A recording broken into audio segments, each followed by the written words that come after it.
Hello everyone, I'm a Metaslave, and welcome to Chapter 4 of my FE6 RR LTC. This chapter is infamous in vanilla for being one where all your units not named Marcus are terrible, because they have trouble even hitting a lot of the Cavaliers, let alone actually damage them meaningfully. However, in a playthrough like this chapter is actually quite chill. That's because I am forced to wait for Rutger's replacement to show up on turn 6 enemy phase, meaning this chapter can only be beaten in 7 turns in a full recruitment run.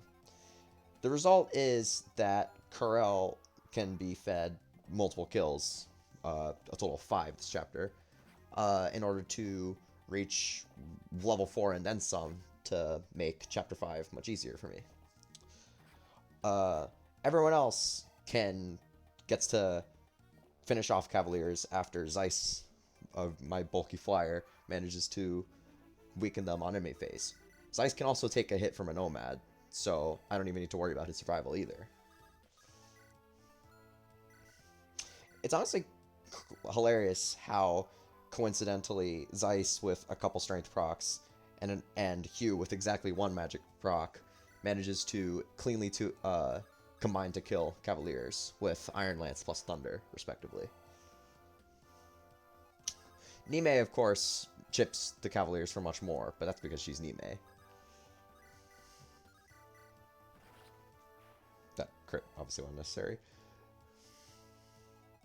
And Fa manages to one-shot Nomads, hilariously enough, but that's not too surprising.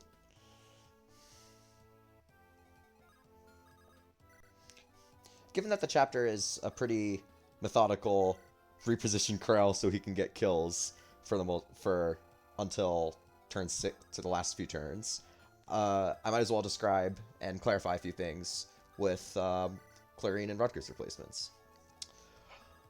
Hardmode bonuses in reverse recruitment.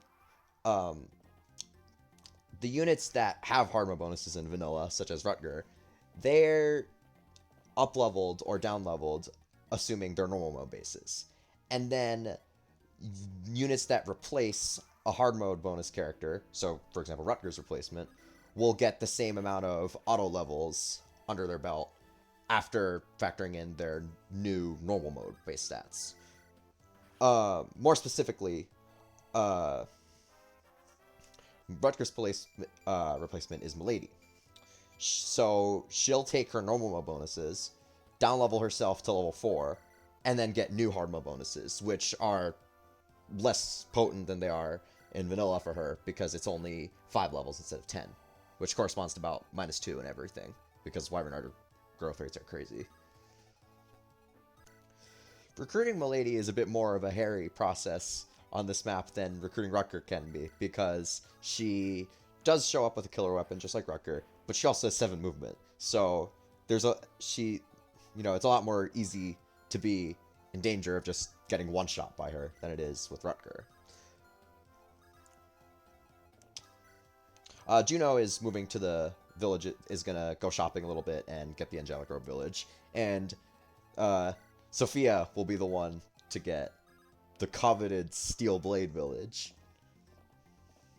Here, it looks like that Archer has a chance to kill Zeiss, but he survives with barely 2 HP left. And here's Perceval. Perceval is a Cavalier who, well, it shouldn't be surprising that since even his normal mode bases are very high, his growths are quite low, his bases should be quite impressive, and they are for sure. They're comparable to his offensive stats, at least, are comparable to base Marcus in vanilla. He has 10 strength and 10 speed, and he's a base level 1 Cavalier, which the base level is kind of frustrating because it means he's quite far away from promotion. But when he's getting EXP so quickly, because he's quite underleveled, and his growths are being rigged because it's 100% growths, it's quite easy to make him, the second he promotes, he's going to be really strong combat-wise. So for that reason, he gets used for the rest of the game.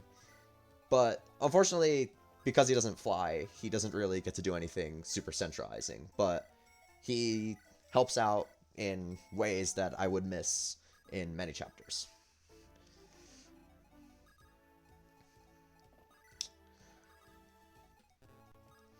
Juno's shopping spree got me an extra fire tome and some more lightning for Yoder. The latter is definitely noticeably useful, since Yoder has had a tendency to burn through his tomes pretty quickly, since I'm using him for combat a lot. Here, Fog gets tanked and doubled by a Cavalier. Nothing to see here. And Hugh chips a Cavalier as well. And now Perceval's on our side.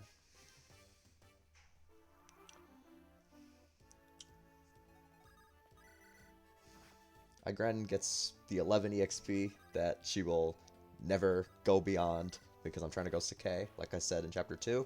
And Karel gets his next level. Plus 3 HP, luckily, as well. And the usual for the rest. By the way, the reason why he only gets +1 res while he gets +2 everything else is because it's the only stat of his that's not over 100 in growth. So I obviously should not be making that anything higher than 100. Everyone else is surrounding this archer so that Karel can kill him next turn.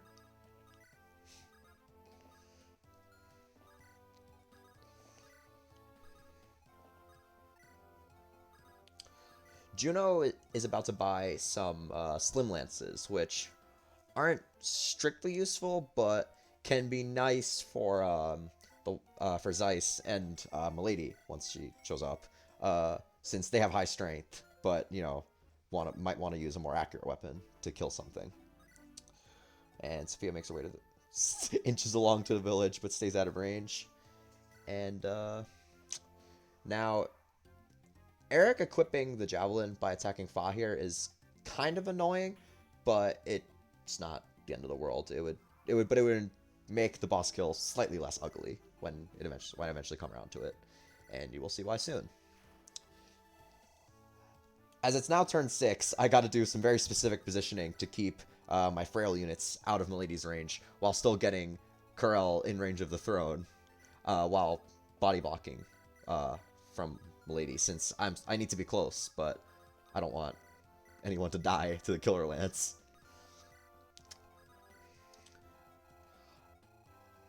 I have to burn some RNs because I want, for a very specific reason, I need Milady to roll up on strength and speed.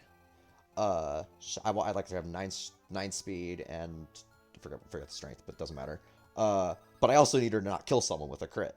So I needed Juno to burn that, and then get in position near everyone else. And here's Milady.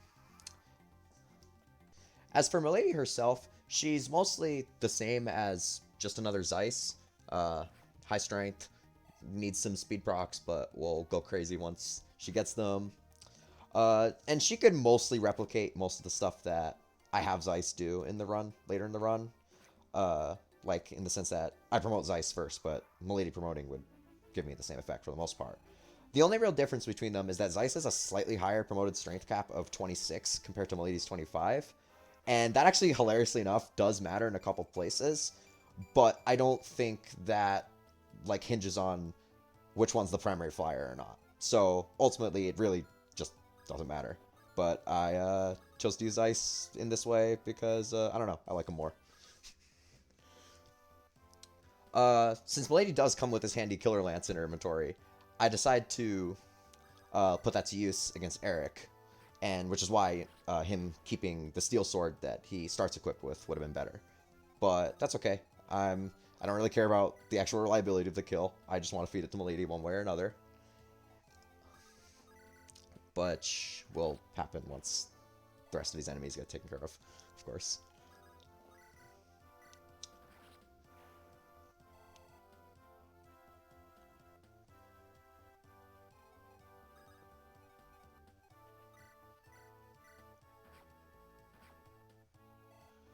Oh yeah, Milady doesn't quite kill Eric in one hit. She does need a little bit of chip beforehand.